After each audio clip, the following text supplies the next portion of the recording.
Hi everyone. For the first time నేను dahi బెండి curry చేస్తున్నా. ఎప్పుడు అయితే బెండకాయ ఫ్రై ఆర్ బెండకాయ టమాటో కర్రీ చేసేదాన్ని. ఫ్రై అయితే నాకు చాలా ఇష్టం.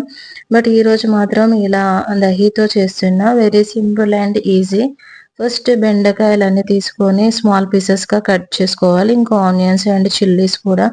నెక్స్ట్ ఒక కప్ ఆఫ్ కర్డ్ తీసుకొని ఇందులో 1 టేబుల్ స్పూన్ ఆఫ్ ధనియా పౌడర్, జీరా powder, red chilli powder and ఇంకా సాల్ట్ వేసి మిక్స్ చేసుకోవాలి.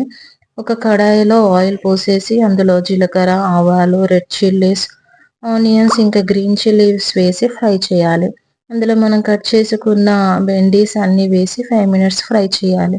ఇందులో మనం కలిపి పెట్టుకున్న కర్డ్ ఉంది గదా! అది యాడ్ చేసి కలుపుకొని ఒక 10 మినిట్స్ ఉడకనివ్వాలి. అందులో కొత్తిమీర అండ్ పుదీనా వేయాలి.